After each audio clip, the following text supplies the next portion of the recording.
Hi, I'm Sarah. Hi, I'm Keeley, and you're listening to Flowers and Folklore. If you love flowers and folklore and odd floral facts, then you're in the right place. Reading and learning about flowers, their history, and folk tales associated with them is a big hobby of ours. There's so many regional stories and lore for each flower, so you may have read or heard something different. You're absolutely welcome to get in touch and share the stories you know. We'll share the best way to get in touch at the end of the episode. So, Sarah, I'm pretty excited about this little flower. It's a little by nature, but massive by species and stories. It's a colour, it's a girl's name, and it's a flowering plant. And it's captivated artists, writers, and historical figures for hundreds of years. And of course, there's mythology and legend and the obligatory creepy story. We can't have an episode without a creepy story about a pretty little flower, can we? Agreed. I am super excited for this. So, 5 facts about the violet. It is February's birth flower, so I'm glad we were able to record this while we were still in February. It can also be a girl's name. Number 3, it's edible. 4, it has over 500 species categorized under it. And 5, despite its name, it comes in a wide range of colors, which I was actually very surprised by. I didn't realize you could get violet in a color that was not violet. Oh yeah, so are violets the same as pansies? Or are they like in the same kind of A pansy is a type of violet. So viola Ah, is the overarching species, or the whatever the word is, and pansy is one of the variations under that. But it's also known like as one of its common names. So yeah, like so there's 500 species of viola, and they all have different degrees of fragrance and health benefits and things like that. And some of them grow in different ways to others. And actually, violets can crossbreed themselves. So they're often like natural hybrids, which means they're just going to keep like getting more and more species, which is insane. And they also have over 200 common names. So one of the common names is pansy or wild pansy. Yeah, so there's Johnny Jump Up, Three Faces in a Hood, Love in Idleness, Heart's Ease, Kiss Me at the Garden Gate, Kiss Her in the Butlery, Tickle My Fancy, Jack Jump Up and Kiss Me, Come Cuddle Me, and Wild Pansy. oh my gosh, that's Right. incredible. I like Kiss Me at the Garden Gate. That's very cute. Cute. It's so cute, right? It just makes you think there must be so many little stories in there Mm. that have created these names. There's also a type of violet called the Viola Celestial Starry Night, which I love, and that's a fragrant version, and it's cold hardy, and they originate in Australia, so winds all round there. That sounds incredible. I Mm. let's we'll include a picture of that. I don't even know what it looks like, but I know that I love it. Yeah, that's one of the ones that it's like a really beautiful purple, more purple than blue, and it has like a bit of yellow in the center. So it's super, Mm. super pretty. Violas are often called by the common name of pansy. They were first found in Africa and then brought over to the States in 1894 and introduced to the public by a New York florist. It's now most commonly found in the Northern Hemisphere and grows as creeping ground cover. According to the Hedgerow Apothecary by Christine Iverson, violets were particularly popular in the medieval era, and they were also one of Queen Victoria's favourite flowers. Now, because I am in no way, shape, or form a botanist, I'm not going to attempt to break down which of the 500 violet species is which. And for the purpose of this episode, I'm just simply going to categorize them all under the violet term. But I do just want to say at the beginning of this episode, there is nuance to that. It's not necessarily the same type of violet, but let's just talk about the violet. Yeah, that makes total sense. Like neither of us are experts. We're just big nerds. Yes. Yes. So, as always, there are different meanings to a flower symbolism and its inherent meaning, but it's generally considered across the board to mean modesty or a version of modesty and humility. According to Folklore and Symbolism of Flowers, Plants and Trees by Ernst and Johanna Lehner, modesty and simplicity, I return your love, good luck gift to a woman, herb of Jupiter, and emblem of the French Bonapartists. More on that in a moment. So that's its meaning there.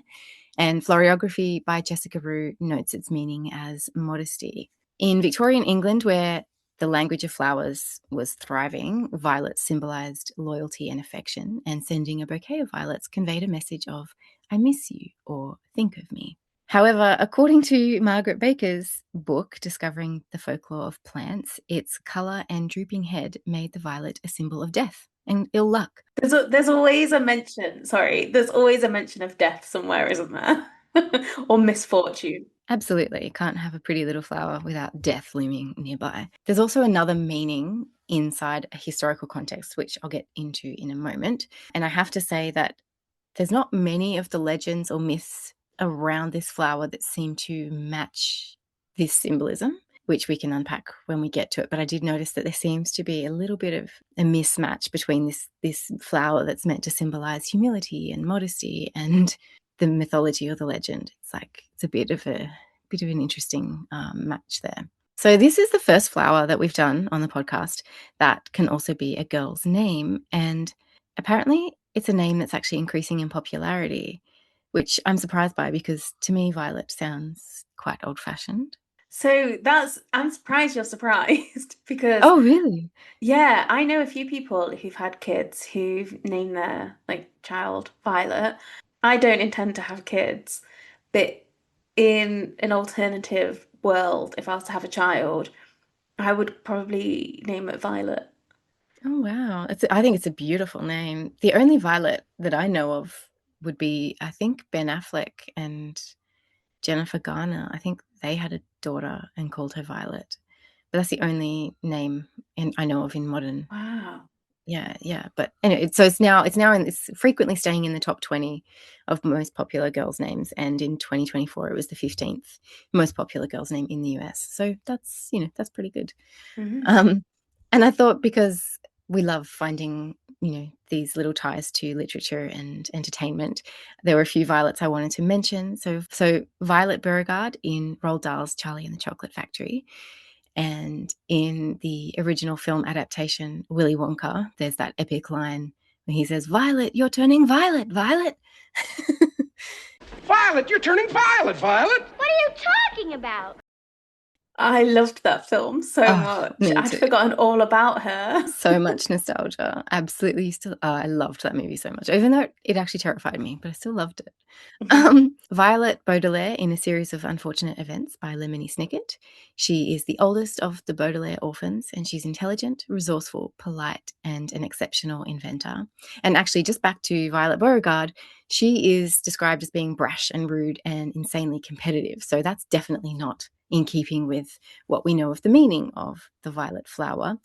So that's interesting. That's interesting. And then Violet Parr, in contrast to that, so Violet Parr is a character in The Incredibles, which is an animated film by Disney.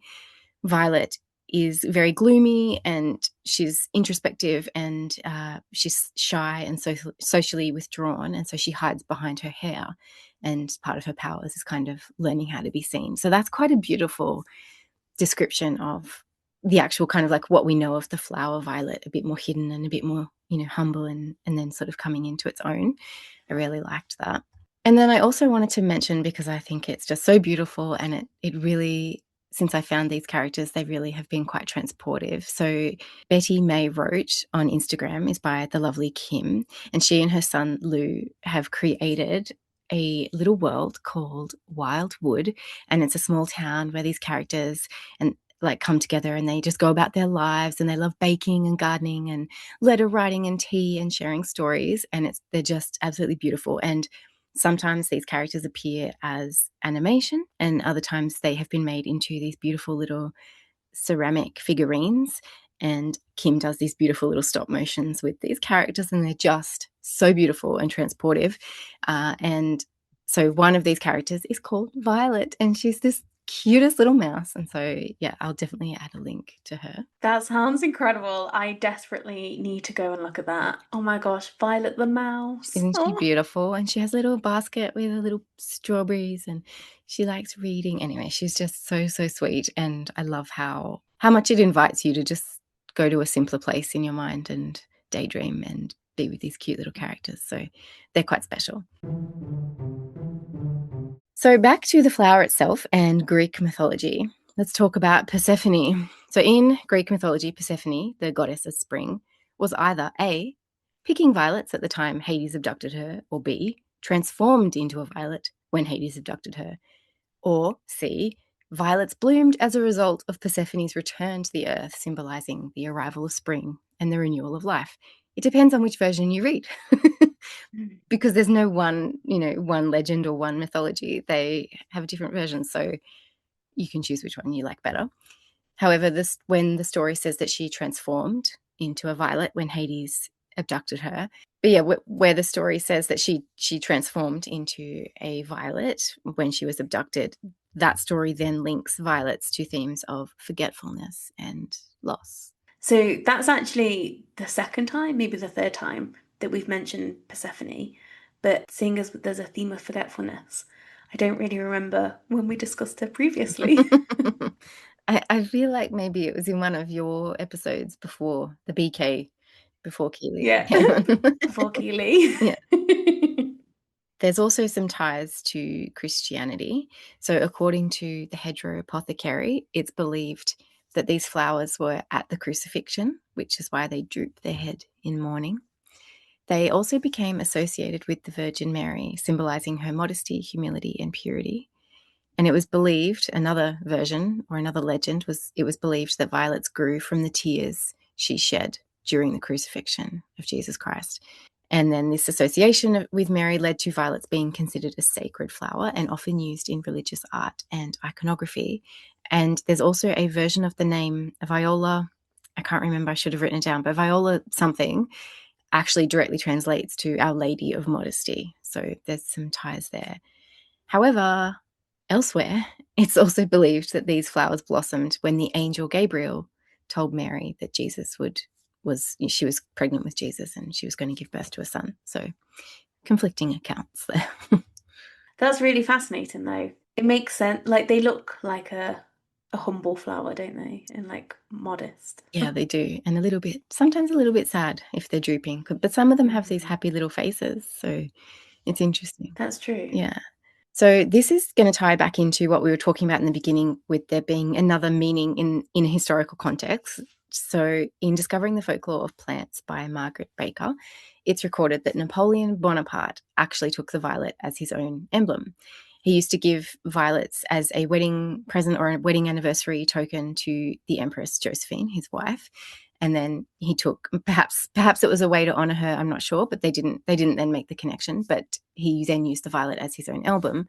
And then Bonaparte's followers or friends showed their loyalty by wearing violet-coloured watch ribbons and waistcoats. And to quote the book, on the 20th of March, 1815, Napoleon re-entered the Tuileries after his escape and was met by admirers tossing violets.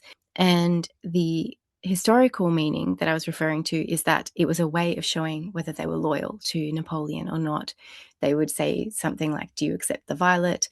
Or if you were wearing a violet, you were known to be a supporter, which reminded me of what we were talking about in Camellia with if you were on the side of women's suffrage, you would get a white camellia, and if you weren't, then you would get a red one. Is that right? Am I remembering Yeah, I think correctly? it was red. Yeah. Yeah. Yeah, so interesting that flowers have been like this political, I don't know, symbol. Yeah. It's amazing. That's really interesting. And I know this is maybe a daft thing to think about, but all I could think about when you were telling that is like, where are they getting all these violets from? Like, aren't they? I think they're pretty common and prolific, aren't they? They tend to just sort of take over spaces, and yeah, I guess so. they must have Yeah. been because they were everywhere. Well, I think we should bring it back that we toss flowers at other times other than just weddings, Agreed. right? And I like the fact that they synced up with like what colour clothes they're wearing. I know, I love that. That's really It's fun. so cute. It's so cute. Also, like, imagine just getting home and someone's like, hello, you're home. And then you just get flowers thrown in the air. I'm going to bring it in. I'm going to tell my family this is what we're doing now. This is the way we greet each other. That would be incredible, but you'd Yeah. have to do it outside. Otherwise, you'd constantly be That's true. hoovering your floor. That's true. Don't bring reality into my daydream. It was also the symbol for the city of Athens, where violets represent constancy, and they would decorate gifts of love, so things like jewelry and boxes and china, they would decorate them with violets. Would that be like painted on, or as in they would take real violets and pop them on top? I think a bit of both from what I was taking from it. I think it meant that it was engraved as well as offered with a bunch of violets. But I'll have to check that. That's a really good question. Because I could go for some in China. With violets on it. Yeah. How cute would that be? That'd be lovely. Honestly. I feel Right? like, oh my gosh, you just unlocked a memory. I think growing up, my Amma used to have, she had all these beautiful little teacups and like little plates, and I've got a few of them. But I swear my favorite one used to be, it was a white little plate with gold scallopy trim, and it was violets on there. I swear. You just unlocked that in my brain. I can see it. But I smashed it, by accident. So Oh, no. because of who I am as a person. But I really loved it. It was beautiful. Oh, that's really special. So a few other little just snippets about the violet in historical uses. So violets brought into the house in small numbers were believed to adversely affect hens and chicks, as well as any other kind of springtime flowers. So primroses, snowdrops, etc. They were believed to sort of put the hens off laying. To dream of violets meant an improvement in fortunes. But if they were to bloom in autumn, it was a dark warning preceding death or epidemic. So take your pick. The people of Gloucestershire wouldn't bring violets in for any reason, believing they attracted fleas. And they also have a reputation in horse charming. So the scent was used as an ingredient in drawing potions, and the preference for Parma violets in buttonholes in the hunting fields and at events like the Tattersall horse sales in London, that all reflected the value of using violets in calming refractory horses. Wow. I didn't know there was such a thing as horse charming. Me neither. I need to go down a rabbit hole here. That sounds fun. Yeah, see, this was one of the many rabbit holes that I had to go, nope, keep walking. Violets were also used to scent stationery and inks, so much so that postal workers would complain that their sacks of letters reeked of perfume. And this was from Flowers and Their Meanings by Karen Azoulay.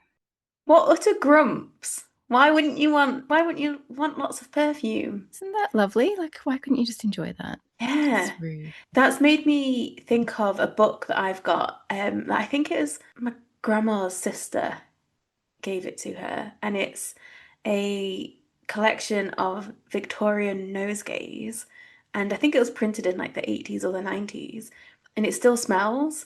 And I'm sure there's violet in that, so I'll flick through and have a little look. I love scented stationery. Like, that's just delightful. Yeah, I love that. And also there's another story coming up soon, which is connected to using violets as ink, but we'll get to that in a minute.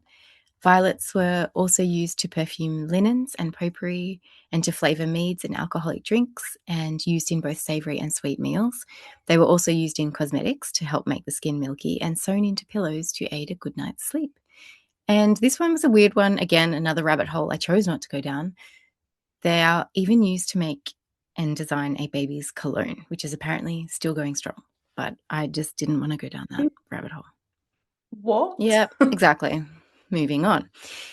In The Diary of a Farmer's Wife by Anne Hughes from 1797, it's instructed that a good cure for a grouchy husband, or maybe a grouchy postal worker, is to serve him violet pudding, which there could be an argument that serving any man pudding, like serving a man any kind of pudding, would be helpful.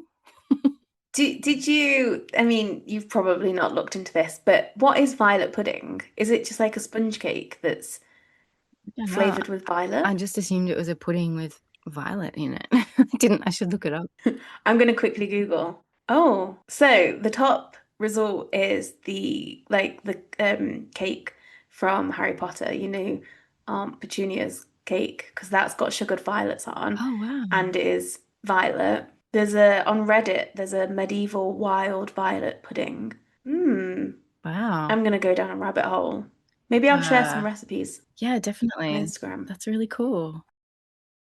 Violets are also medicinal. They're rich in vitamin C, which aids the immune system. They contain antioxidants and are used as a diuretic and anti-inflammatory. They can also be used to help heal a broken heart. Infusing them in hot water can help aiding sleep, soothe anger, or help with heartbreak. One of the many nicknames for violets is heart's ease, and coming from the same kind of branch of medicine that believed that walnuts could cure brain-related issues because they looked like brains, or lungwort could cure lung problems because the leaves looked like diseased lungs, the violet's heart-shaped leaves indicated that it should be used to treat heart disease.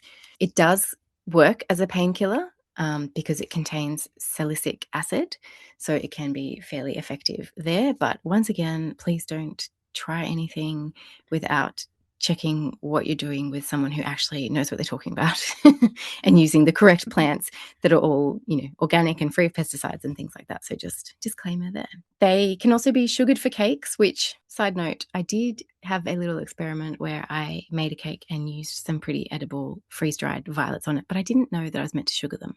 They did look really pretty though. So I've got a few left and I'm going to try sugaring them. And you can, as a vegan, you can use aquafaba instead of egg white to coat the flower first before you dip them in sugar. But I'm going to give them a go.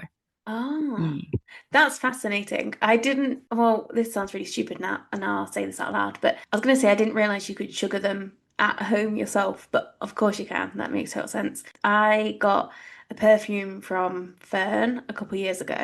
I don't know if that's a thing over in Australia, but it's like botanical perfume, and they don't sponsor us, but they should, because it would be the perfect match. But they send out really nice packaging, and there's always a little treat that comes along with it. The perfume that I got must have had violet in it, like notes of violet somewhere, and so I got a little packet of sugared violets with it, and they were delicious, and it just reminded me how much I love the taste of violets. And I ate a lot of, once I'd eaten all the sugared violets, I tried to have like one a day to make them last. But then I got a ton of Parma violets. And on the back of that, I then got violet syrup to make violet lemonade. Oh, beautiful. Yeah. Wow. It was really nice. Oh, I'm so inspired. And then I did look to see where Fern had got the sugared violets from. And it was a company in France that had been just doing it for like years and years and years. And I looked at the cost of like importing them into Scotland, and it was a bit excessive. Oh. But to be honest, I'm gonna try and make my own actually, because they're delicious. That's amazing. Oh, I love that. Oh, the idea of using violet syrup in a drink, and then you could even like color it like using like a natural purple or something. And you know how you can make like pink lemonade? Like you could do like a beautiful lilac kind of beautiful. Speaking of violet drinks, that's an excellent segue into the fact that Romans used to make wine from violet blossoms, and it was a hugely popular wine variety. And they also would decorate banquet tables with them because they believed that the flowers could prevent drunkenness, which is interesting. And on the mornings after their festivities, the Romans wore violet wreaths to relieve hangovers. And Pliny documented the medicinal properties of violets, just prescribing them for gout and spleen disorders. Now, this Pliny guy, he's come up a few times in things that I've researched. I'm pretty sure he was wasn't he one of the writers, or it was like he was the uncle of one of the writers that watched the Pompeii volcano. It's complete tangent, but I'm pretty sure Pliny was one of the writers or philosophers or whatever he was that literally watched. I've mentioned him before, and I've maybe said his name different. Oh, what did you say? To how you say it. I probably would have said Pliny, but yours seems more correct. No, see, we always say that to each other. We say things differently, and then we say the other one sounds more correct. He just seems like an interesting fellow that had a lot to do with a lot of things. I don't know how interesting he would have been to have at a dinner table, though. I feel like he would have been a bit of a know-all. But anyway. Yeah. So this is one of the things I've been so excited to talk to you about, because guess what? The violet was originally the flower of Valentine's Day. It was not the red rose. Oh my gosh. Did you know that? Did you know that before you started? No, I did not. And I was just like, oh my goodness, I cannot wait to tell Sarah this. And I nearly messaged you. And I was like, no, wait till the episode. I'm so pleased you waited. That's fate. Right. You should explain that you hate roses. Well, no, that's an unfair. I do not hate roses. I hate some roses. I think some of them are quite obnoxious. I don't like it when they're really tight budded. I don't know. I just think they're really like ugly and boring. And when they're really like blushy and blousy and whatever, I think they're stunning. And like garden roses are stunning. But when they're Yeah. just, I think they can just look really boring. And when they're used as a, red rose in Valentine's Day, like I get it, but also, can we not?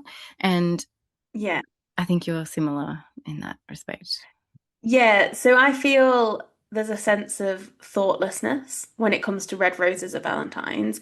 It also feels very wrong that, right now, well, Valentine's was like 10 days ago.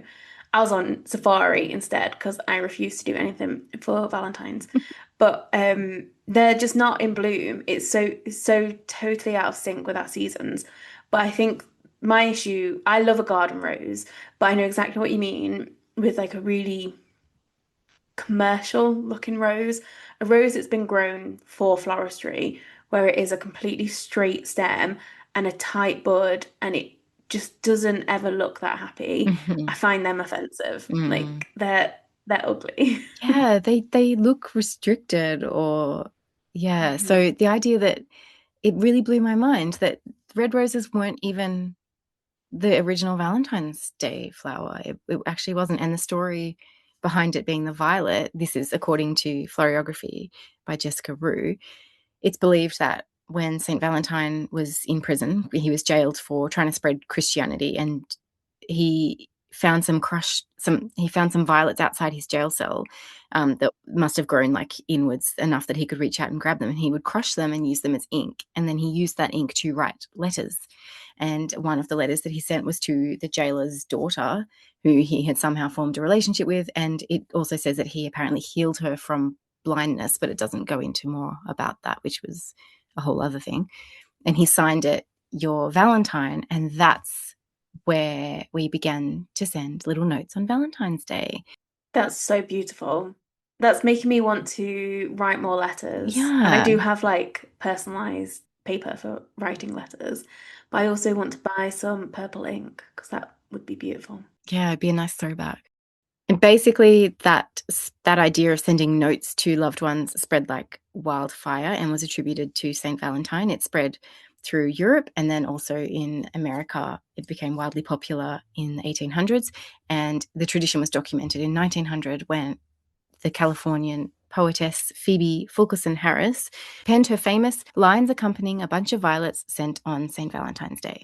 So it was very well known that violets and Valentine's Day were the thing. And it also should be noted that well into the 30s, people still preferred their Valentine's box of candies topped with a bouquet of violets instead of the red roses that we know of today. Oh, I wonder if, because I'm like an old lady, I love a violet cream. Oh. And I wonder if that maybe has its roots in this. Yeah. And that people were like mixing the chocolate with the violet. Ooh. Actually, that sounds like an incredible combination. The more I'm learning about this, the more I'm like, okay, violets need to be in everything. Like just everything. Put a violet in it. Chocolate, I agree. drinks, wine, pillows. Have you not had violet creams? It sounds really familiar, but I can't honestly tell you that I've had one. I don't know. I wonder if it's like an English or like a British thing. Quite possibly. Yeah, I'll find a box and send you some. Yeah, well, yeah. Me and one of my friends, Polly, she also loves a violet cream and like and rose and chocolate as well, like nice and floral. So I'll buy us all a little box of them. Oh, that would be so lovely. So our obligatory creepy story. I'm excited. Once upon a time, there was a girl called Violet. Her stepmother didn't like her, so she decided to get rid of her. She took her to the forest and left her there to freeze in the cold winter. Not knowing how to get out of the forest, in a short time, she fell asleep and froze to death. But she didn't die. She managed to transform herself into a little violet flower, which we call Viorica. And from that moment on, violets blossom in spring before the snow melts. Right, okay, I get that it's creepy. I mean, it's Creepy. a little bit horrible, but that's also nice. Like, that's nice that she gets to be violets forever. I suppose so, but I think a life as a human might have been nice and not to be like hated by your stepmother, but sure, that's maybe asking too much. But like, I guess if it's like that easy for violets to just grow because she's just trying to spread her impact and reach as many corners of the ground as she could, maybe.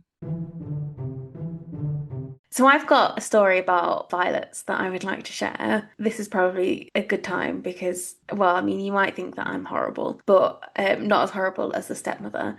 So when we first moved into the flat that we're in now, there's a shared garden and it's really unloved. It's not as horrible. It wasn't as horrible at the beginning, but it's just been everyone like dumps all their rubbish there. But I'm not gonna go into that. So yeah, we first moved in and I'd seen on an Instagram or something someone who had made, I guess like a kind of mini garden in an old pallet. So they lined the pallet with a bin liner and then used the spaces between the slats to grow plants in. So I got my bin liners, got loads of compost, and I got, I think maybe 24 little viola plugs. And I was so excited because I was growing them with the intention of using them in cocktails and things like that. So super excited. I remember planting them and it took much longer than I thought it was going to take and I was so proud of myself. And then I also planted a clematis with the hopes that it would go over the top of the bin shed. And I think I'd gone back inside and tidied up. And then maybe even like a few hours after, or it may have been the next day, I went downstairs and the neighbour's cat had dug every single one up. And not just dug them up, like flung them across the garden. Wow, it got So they, personal. yeah, oh yeah, it was like a massacre. It was, you couldn't even make out the flowers anymore. And then to add insult to injury, when I went down, the owner, she's like this lovely old woman. She was in the garden, as was the cat, and the cat had also damaged the clematis and had lain on top of it. And so I just didn't know what to do. And then I don't know how she didn't notice all the dead plants everywhere because she was just like, "Oh, isn't he a good cat?" I was like, Oh, "No, he's not. oh my He's a horrid gosh. little cat." And so then after that, every time he would wind up the magpies, and then the magpies had a nest that was kind of like eye line from my window in the studio. And every time he was winding them up, I'd get really annoyed. And one time I opened the window and I shouted at the cat out the window and told him to sod off. Oh no, now you guys have a rivalry. Sarah versus the cat. And then Abby did chase the cat one Good time, girl, Abby. and well, she was wearing a muzzle, like nothing could have happened, but the cat did turn around and boop her on the nose, and she was very shocked. What, with its paw like that? Like, Yeah, yeah, yeah. It like climbed up high and then turned around and booped her. oh no. Fair enough with that one, but yeah. So then I didn't plant anything in the garden for like 5 years because I Oh. was grumpy. Is that cat still around? Yeah, so it must have been young when it did the violas. It's no excuse. So we've never tried again. So I've planted 3 snowdrop bulbs and they are currently flowering right now. Planted bluebells and I've seen the shoots come up, but I've never actually seen flowers. And then I planted a camellia that is thriving, it's doing okay. And then I tried planting a clematis again and it doesn't flower that well, but it's spread across the bin shed, so it doesn't look as ugly as it used to. That's so disappointing though, when you go to all the effort to make a garden and you just want to watch it grow and then to see it get ripped apart like that. That's so sad. Yeah, stupid cat.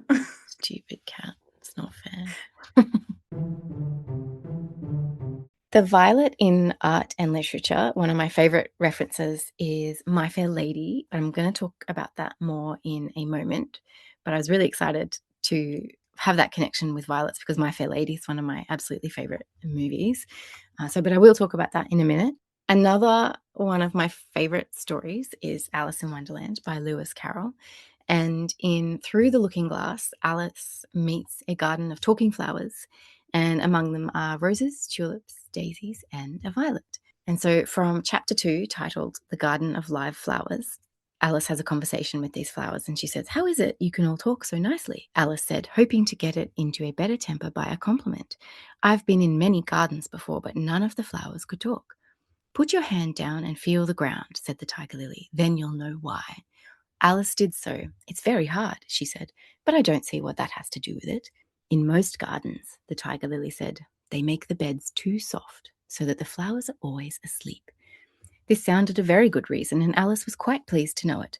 I never thought of that before, she said. It's my opinion that you never think at all, the Rose said in rather a severe tone. I never saw anybody that looked stupider, a Violet said, so suddenly that Alice quite jumped, for it hadn't spoken before. And I thought that was super cute. That is really cute. That's so funny that the Rose and the Violet are so rude. Yes, but again, don't you think it's strange that the Violet symbolism and meaning is meant to be humble and modest, and yet she's a snappy little brat in Alice in Wonderland. Yeah. So Shakespeare also used Violet a couple of times in his plays. In Hamlet, Ophelia, towards the end of her life, is on a bit of a rant, and she's just talking about flowers. It's kind of the whole way through her conversation with herself. She's sort of half talking to herself, half talking to someone else, and she just throws flowers in throughout the conversation. And towards the end, she says, I would give you some violets, but they withered all when my father died. At the end of her speaking, because it really doesn't make any sense, she sort of says, there's a daisy, I would give you some violets, but they withered all when my father died. They say he made a good end. And then she starts singing, for bonny, sweet Robin is all my joy. And the guy that she's speaking to essentially says something like, well, she's cracked it, and now she's just focusing on pretty things. It's quite funny. And the famous painting of Ophelia, done by British artist John Everett Millais in 1851 to 52, that's the image of Ophelia lying in the water, and she's got flowers all around her. And the belief is that most of the flowers that are included were either mentioned in the play, throughout Ophelia talking about flowers, or they're there for their symbolic value. And so in the version of the picture, if you look it up, you can actually see like bits of violet in there when she's just lying in the water. I got to see that last year. So we were down in London. Scott got me tickets to see Penn and Teller, and then we had a bit of time before we got the train back the next day. So we went to the Tate, and that was like the one thing I wanted to see. It took me ages to find it. Wow. I found it like really confusing to get around. It was incredible. I just stood and looked at it for ages, which sounds like a really daft thing to say. No, But it's stunning. yeah, it is stunning. How large is it in real life? Like, is it? Do you know what? It was smaller than I thought it was going to be. Okay. Yeah, but there was just so much detail, and like her looking at her face, it is really like haunting. Yeah, it is. It's definitely haunting. It's not like a lively, happy picture in any way, but it's beautifully done. I can't believe you got to see it in real life. That's amazing. I know. Come to the UK I and we'll do a know. tour. Oh my gosh, there's so much I want to do there. He also mentioned the violet in another one of his plays, in A Midsummer Night's Dream. In Act 2, Scene 1, Oberon is describing the magical bank where Titiana sleeps. And he says, I know a bank where the wild thyme blows, where oxlips and the nodding violet grows. And a few of our, famous big name writers like John Keats, Emily Dickinson, and others also used violets more than once in their poetry. In John Keats' Ode to a Nightingale, he has a line where he says, white hawthorn and the pastoral eglantine, fast fading violets covered up in leaves, and mid-May's eldest child, the coming musk rose full of dewy wine, the murmurous haunt of flies on summer eves. And Emily Dickinson has a few references, but in I See Thee Better in the Dark, she says, I see thee better in the dark, I do not need a light. The love of thee a prism be, excelling violet. They're so lovely. That's just Isn't it beautiful? I love her work. She's incredible. I didn't find many other paintings other than the Ophelia that I was like, wow, I'm really interested by this. But there was one called The Lady with a Bowl of Violets by Lila Cabot Perry in 1910, which was an oil painting on canvas. It's in the National Museum of Women in the Arts. But Sarah, would you like to describe for us the artwork? Yeah, so it's the bowl of violets is the top left corner, and it's on the edge of the mantle, and there's a few scattered, like a few heads scattered next to the bowl, which looks beautiful. And then there's a woman who is looking away from them, and yeah, she has an interesting look on her face. Maybe kind of a bit blank actually. And her hair is pulled back in a bun. She's wearing an excellent nightgown or Agreed. layers of lace and ruffles, which I'm quite enjoying. But yeah, it's quite an interesting picture, and it makes me think.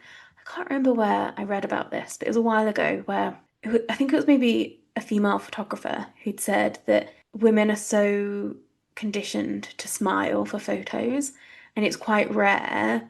It must have been a brand photographer that I was following, but they'd said like it's quite rare for women in their brand photos for their business to not be smiling, and it felt like an act of rebellion to not smile.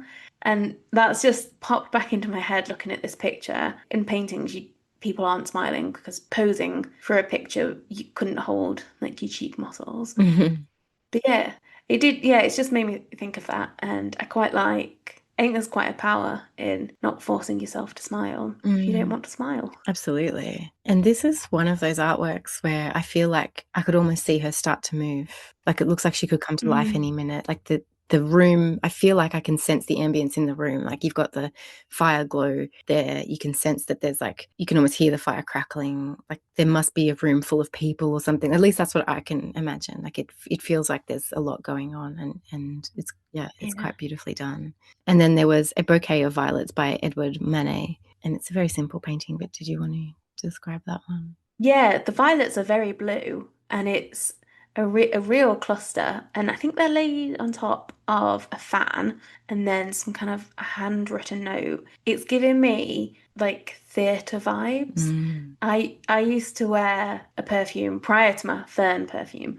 I used to wear a Chanel perfume that was like a special edition one, and it smelled like makeup powder and violets and going to the theatre in the 1920s.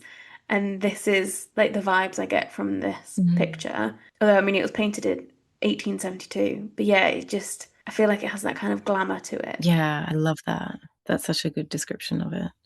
I also think it's almost like Valentine related. Like it could almost be like that's a Valentine note with the flowers. And so she's dropped her fan and gone to run out and meet her lover at the gate, or I don't know. Yeah. It's beautiful. I mean, it's a decent sized bouquet as well. Like that would take a good chunk of violets to make that size. Yeah, it almost looks more like a hydrangea to me. It does, doesn't it? Yeah. Yeah.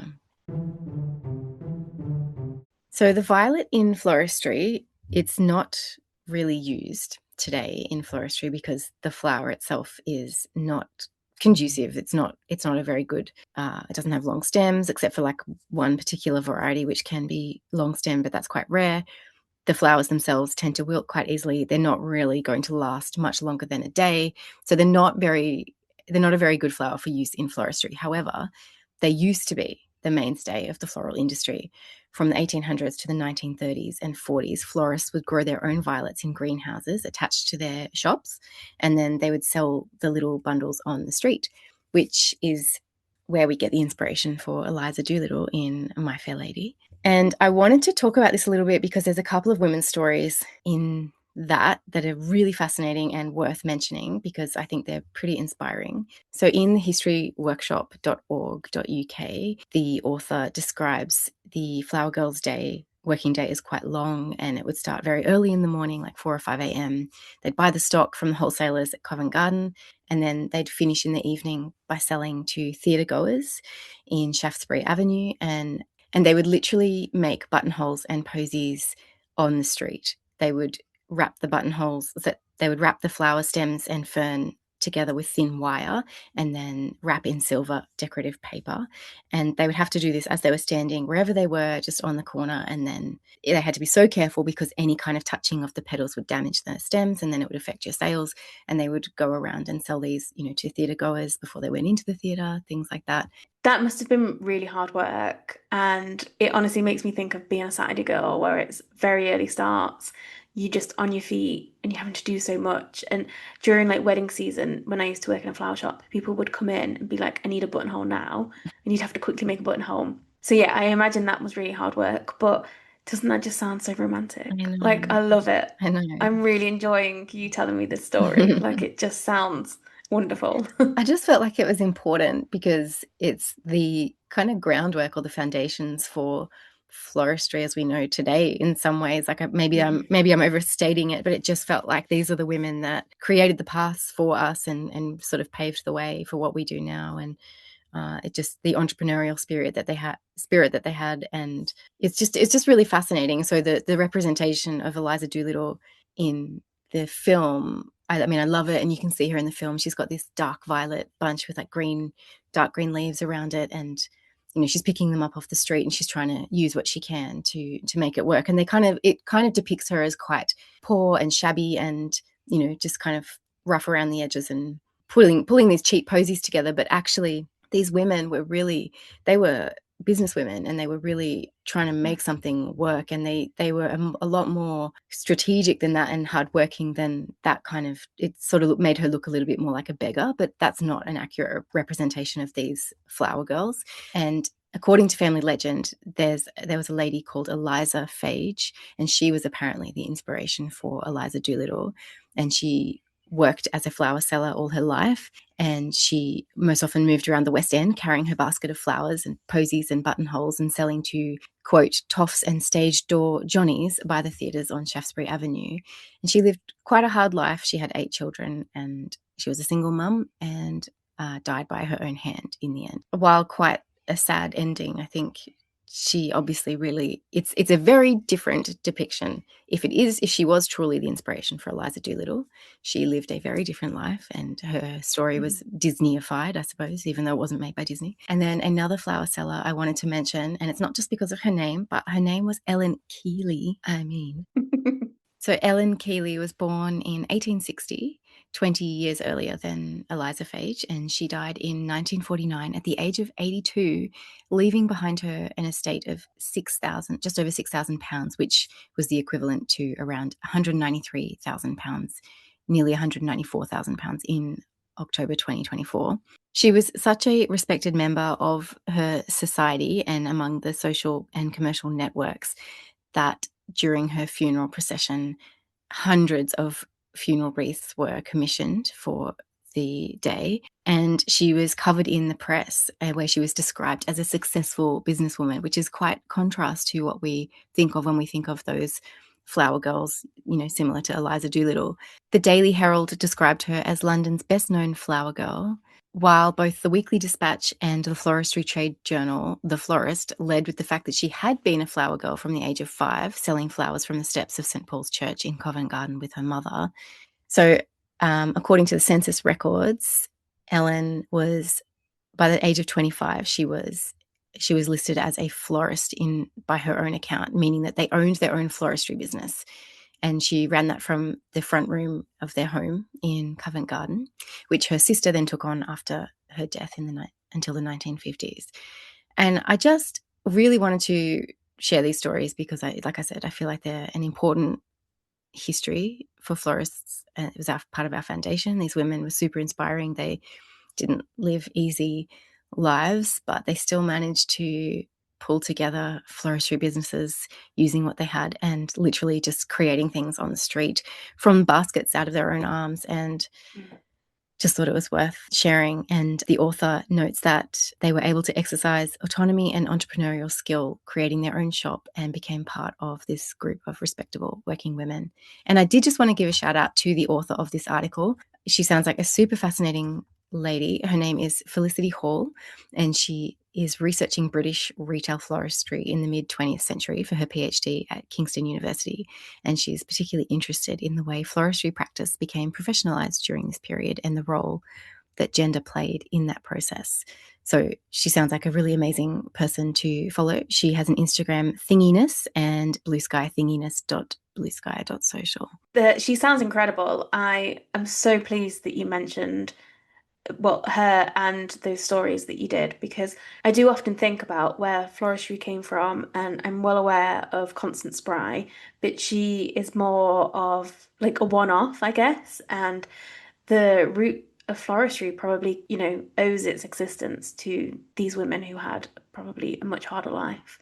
But that's fascinating, and I'm definitely going to go follow Felicity. Yeah. Maybe she'll want to come on the podcast. Ooh, let's plant that seed. I love it. So that's Violet. Well, summer violet. There's so much more we could talk about violet, but for now, that's violet. I loved it. I loved it so much. And they're one of those flowers that, and it's interesting that, floristry kind of used them so much in the early days, but like they're just too hard to use now. So the only time I've used them is like as plants. I've wrapped them in moss and then put them as table decorations. And Brilliant. like they're sweet, but I would love to make flower crowns or like bouquets with them, but they're just so delicate. So this was lovely to learn all about them. Yeah, I wonder even if, I mean, I'm sure someone's tried, so it's probably not worked, but you know how you can get those little test tubes or even like cotton balls with water and then wrap them. Like, I wonder if that would help them. But I can't imagine that they'd survive that well because they're so delicate and so fragile. Yeah. So I can't imagine they'd be a particularly good use in modern floristry. But I love that we have a lot to thank violets for as florists. Thank you so much for listening. We hope you enjoyed it. If you have some interesting folklore about the flower that we discussed today, we would love to hear it, or just about any flower, to be honest. You can find us over on Instagram. We are Flowers and Folklore Podcast. You can also find us on Substack. There'll be a link in the show notes. We would absolutely love it if you could share this episode with a friend, or subscribe to the show, or leave us a review wherever you listen to podcasts. Alternatively, you can do none of those things, and that's totally fine. We're just so pleased that you've listened to this episode today. And P.S., we have a brand new website, which also has Yay! has the ability for you to send us a voice message if you feel like you would like to do that. We would love to hear from you.